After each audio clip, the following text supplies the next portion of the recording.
Na parte final do livreto Quebrando as Maldições Hereditárias, a gente se depara com um capítulo muito interessante que está cada vez mais sendo discutido.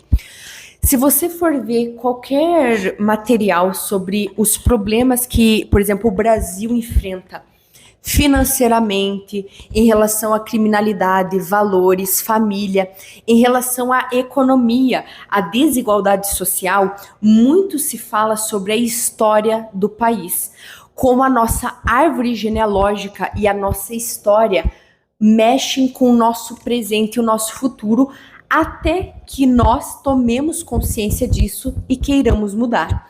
Olha que reflexão, a maldição do Brasil, falando sobre o desenrolar da história das civilizações. As Américas foram descobertas através de exploradores, que vieram por causa do desejo de obter ouro, riquezas, escravidão e exploração. E até hoje, esses mesmos princípios se projetam nas atitudes das sociedades desses continentes.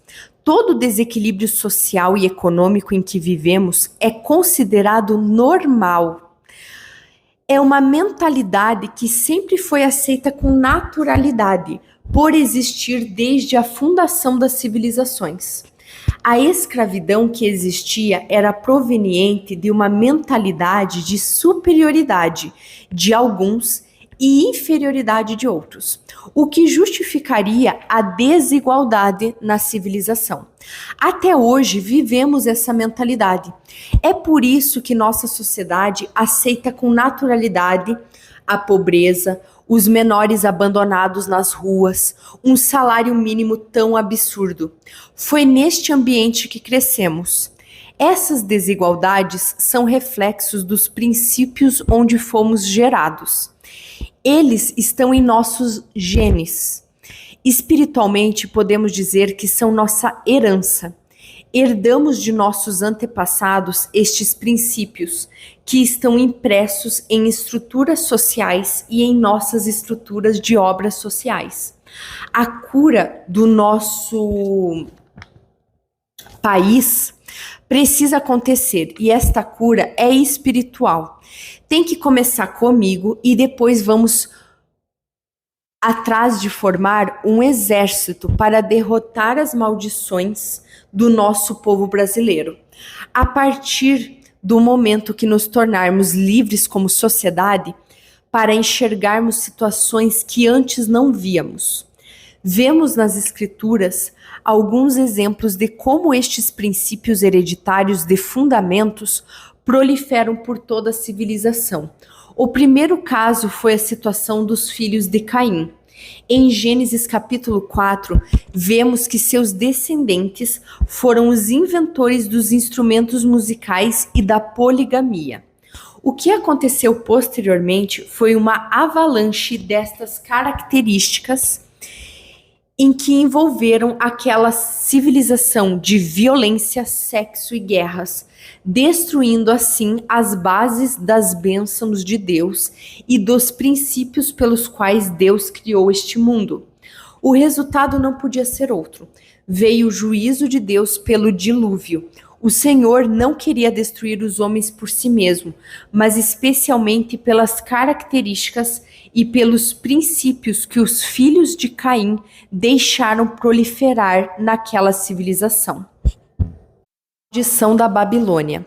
Embora Deus destruísse toda a carne pelo dilúvio, contudo, o espírito daquelas heranças malditas continuou a operar nos homens e encontrou brecha na vida de Cão, filho de Noé. Gênesis capítulo 10. O espírito de irreverência, destemor e zombaria penetrou naquele jovem e assumiu seus descendentes de tal forma que seu tetraneto começou a organizar o primeiro reinado daquela nova civilização chamada Babilônia, no Gênesis capítulo 11. O interessante é que o Império da Babilônia continuou mesmo após a confusão das línguas, e este percorre a história se fortalecendo até que Nabucodonosor destrói Jerusalém. Maldição das cidades. Jamais podíamos imaginar que os fundamentos lançados sobre a origem de nossas cidades trariam opressões malignas. Quando estudamos a origem das nossas cidades, descobrimos que elas foram geradas sobre fundamentos, pactos e alianças malignas. Não nos enganemos, porque a nossa sociedade foi gerada por estes fundamentos, ainda que os nossos descobridores e moradores não tiveram objetivo claro de fazer isso e provavelmente o tiveram na ignorância e no desconhecimento espiritual. Todos sabemos que as heranças recebidas nas descobertas do Brasil giravam em torno da ganância, escravidão e perpetuação do monopólio dos impérios. Com estes espíritos estavam sobre a vida daqueles primeiros homens. Eles foram transmitidos a outras gerações e seus valores expressos em seus comportamentos. Quebrar as maldições do nosso Brasil. Brasília é a capital do Brasil e foi planejada por Niemeyer, porém a inspiração veio do Egito, da arquitetura que lembra em muitas coisas as pirâmides. O próprio Juscelino Kubitschek teve uma representação de Faraó.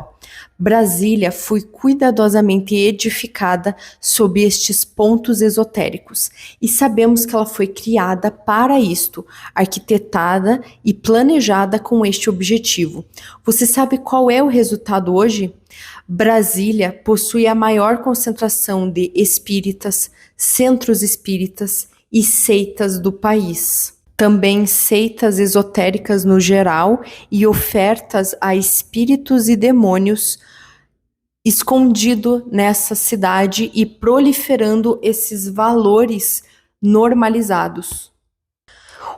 Na cidade de Goiânia, capital de Goiás, no centro da cidade, existem 2 monumentos. Um é o monumento do descobridor de Goiás, o Anhanguera, que no idioma dos índios goiáses quer dizer diabo velho. Foi ele quem ameaçou queimar as águas se os índios não mostrassem as minas de ouro. Seu apelido retrata seu caráter. E foi neste útero que nossas cidades foram formadas. O outro monumento é o dos escravos, que mostra alguns escravos edificando uma coluna. Unindo estes pensamentos, descobrimos que Goiânia foi formada por estes espíritos de escravidão e sagacidade. Essa herança passa de geração em geração. Existem em nosso povo hoje aquelas atitudes e, além disto, são os descobridores elogiados e louvados, que se fizeram passar por demônios para descobrir minas de ouro. Com isto, aceitamos de boa mente o coronelismo, a escravidão, porque trouxeram edificações e progressos.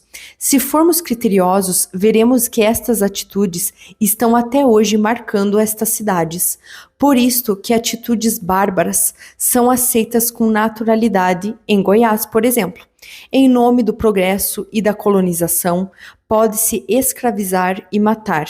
Foi este o raciocínio dos latifundiários que eliminaram Chico Mendes e todos os outros que não aceitaram seus monopólios. Muitas cidades do nosso Brasil estão com pactos e este fato está evidenciado pelos próprios nomes que elas levam. Somente a igreja que foi colocada por Deus como sacerdócio real desta nova aliança tem o poder para romper esta maldição e quebrar estes pactos.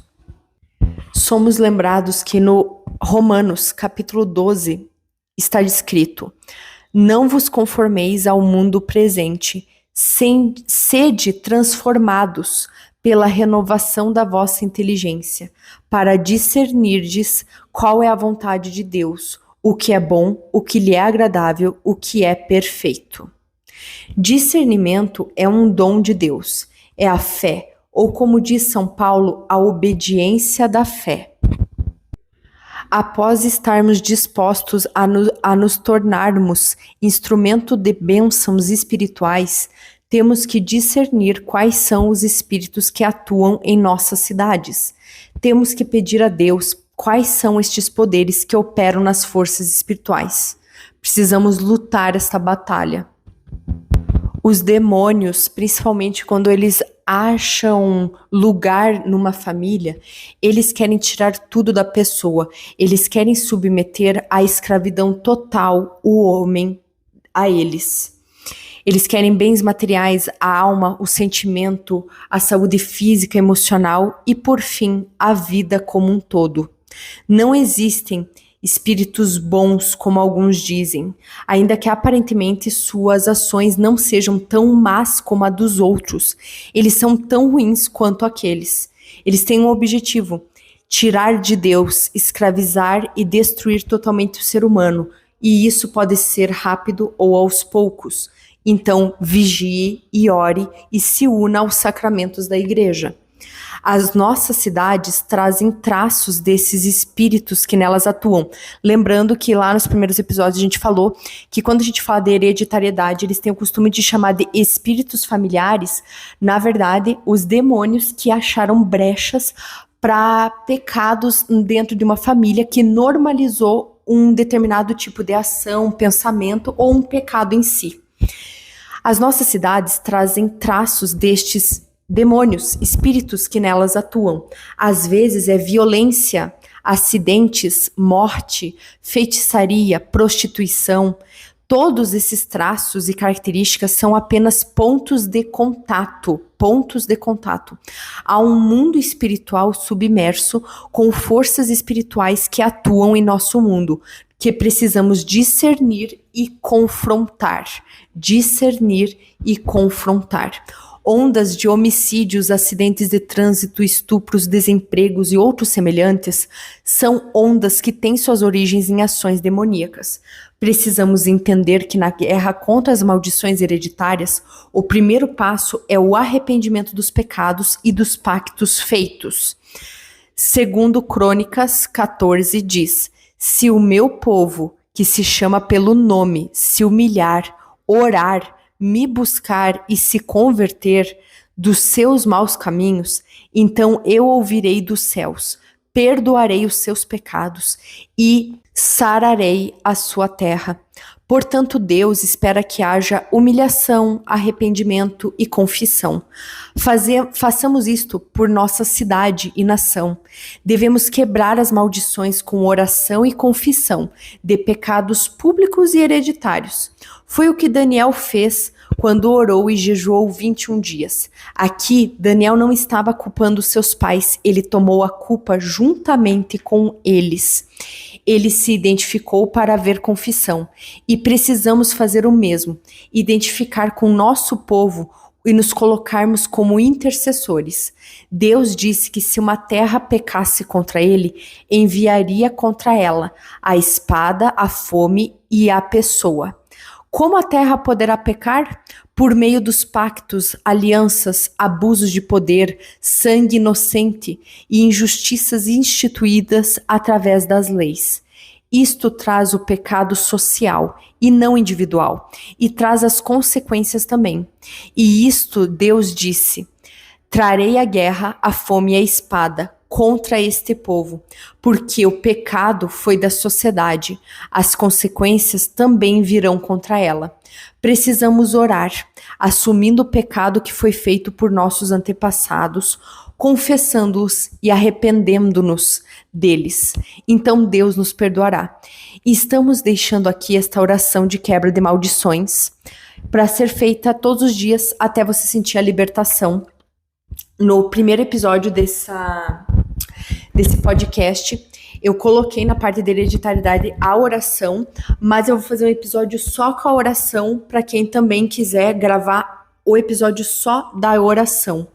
A gente tem que nos unir à Igreja Católica, rezar para libertar não só nós mesmos e a nossa família de tudo de mal que a gente fez, que a gente normalizou, que a nossa árvore genealógica normalizou, mas também o que a gente normaliza todo dia como sociedade, a violência, a desigualdade social, o se aproveitar do outro, o não pedir consentimento do outro, o idolatrar o que não é de Deus, normalizar coisas que nos afastam da fé, normalizar coisas que tornam tudo relativizado e a violência se alastra.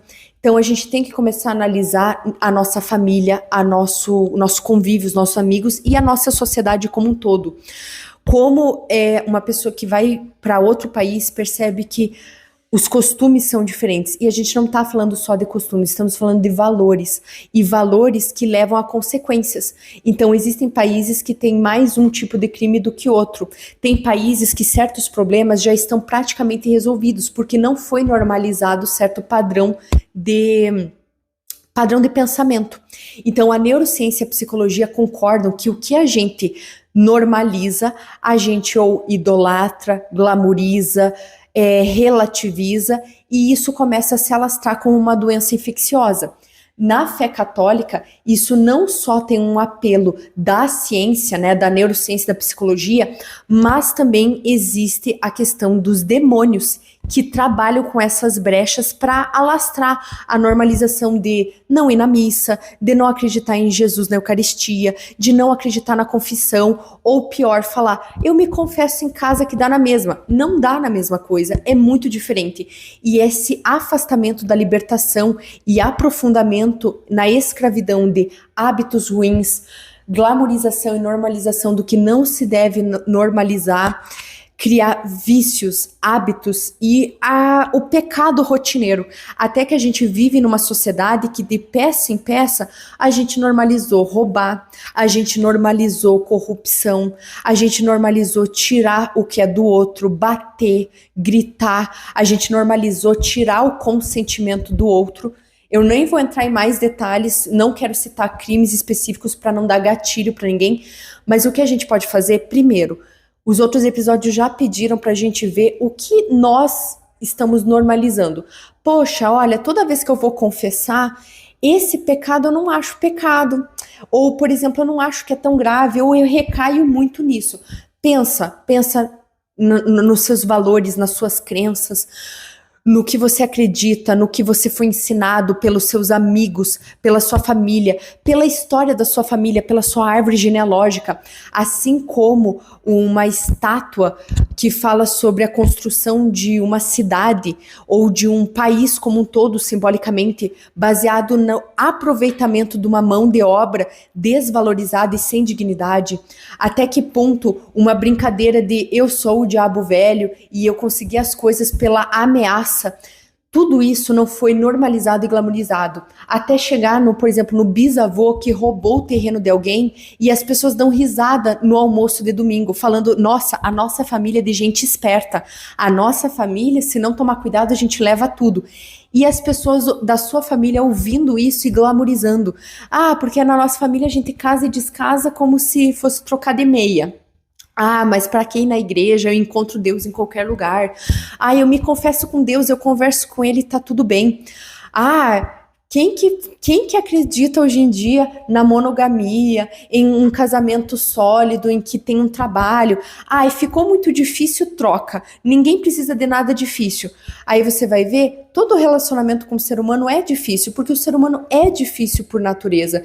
E aí a pessoa fala assim, não, tá difícil, troca. E você com 5 anos de idade, com 8 anos de idade, com 20 anos de idade ouviu isso e isso ficou com você.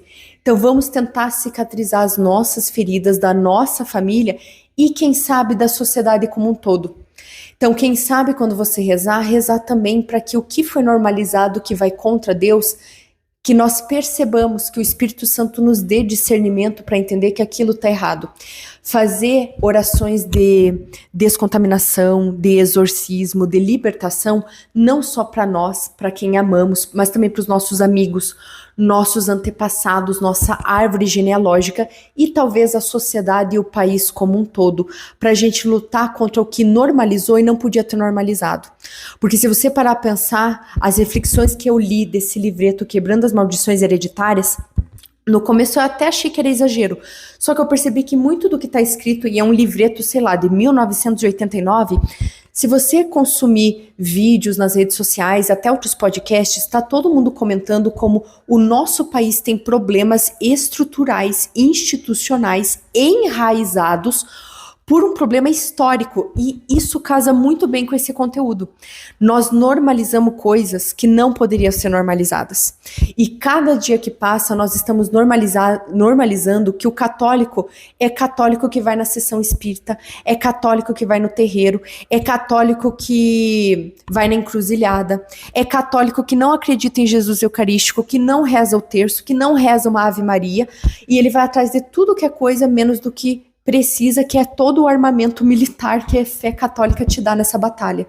E se você realmente pegar um mês da sua vida para prestar atenção, você vai notar em você, na sua família e no país como um todo. E você vai perceber, nossa, a gente tem uma desigualdade social muito grande, mas todo mundo acha normal passar o outro para trás. Todo mundo acha normal um regime de semi-escravidão, um salário ruim, uma situação, um projeto que vai usar muito do outro, tirando a dignidade do outro.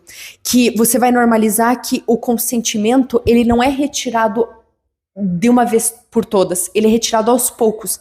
O cara que comete um crime contra o consentimento do corpo da outra pessoa, não vou falar aqui a palavra para não dar gatilho, mais do que já está dando, essa não começou com tá tudo bem abusar de alguém.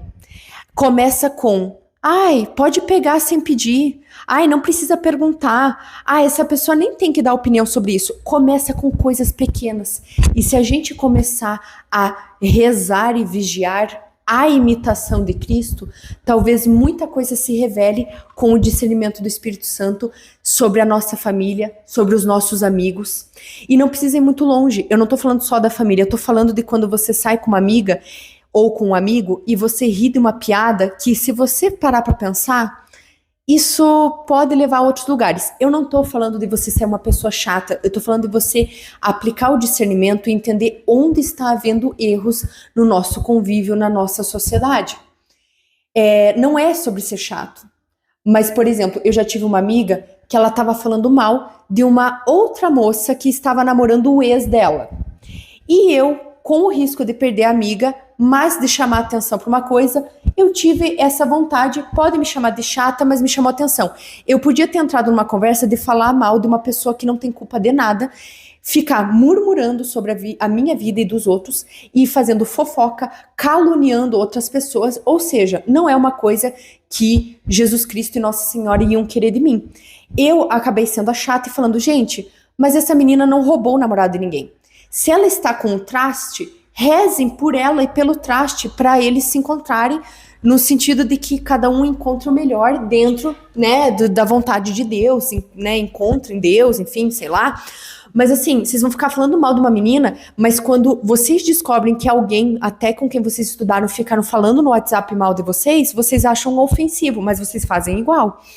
E assim, eu continuei com a minha amizade. As minhas amigas não deixaram de serem minhas amigas porque eu falei aquilo. E a gente parou de falar mal de uma pessoa que não merecia.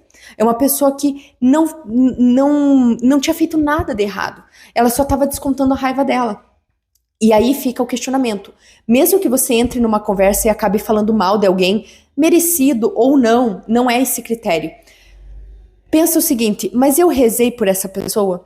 Vamos dizer que a pessoa não mereceu. Eu vou confessar esse meu pecado, mas eu também podia rezar por essa pessoa para ela se dar muito bem na vida, para dar tudo certo, para a gente fazer tudo certo e rezar por mim e pelo meu ciclo de amizades para a gente não cometer esse tipo de erro com frequência e a gente ter o discernimento do Espírito Santo. Agora eu vou dar um exemplo. Se você falou mal de uma pessoa que supostamente merece, uma pessoa que não é boa, tá, mas você também rezou por ela? Porque a partir do momento que você começa a rezar pelas pessoas, mesmo que elas sejam supostamente ruins, você vai ver que o tipo da conversa que você tem sobre aquela pessoa é diferente. É sobre vigilância e oração e uma vida unida aos sacramentos. Não é sobre ser chato, é sobre ter um pouco mais de discernimento do espírito. E perceber que às vezes eu peco, e muito, por exemplo, pela boca, mas assim, eu podia, no mínimo, ter a criticidade que se eu tive uma conversa e falei mal de alguém, vamos dizer que essa pessoa mereceu, vamos dizer, eu não tô julgando isso, mas eu podia pelo menos rezar por essa pessoa, eu podia rezar por mim, pela minha família, pelos meus amigos, pela sociedade, eu podia rezar pelas pessoas que saem o nome delas da minha boca. para impedir que eu gere maldições até para mim mesmo, que eu abra brechas para coisas ruins da minha vida. Só que isso exige vigilância e oração. Deus seja louvado.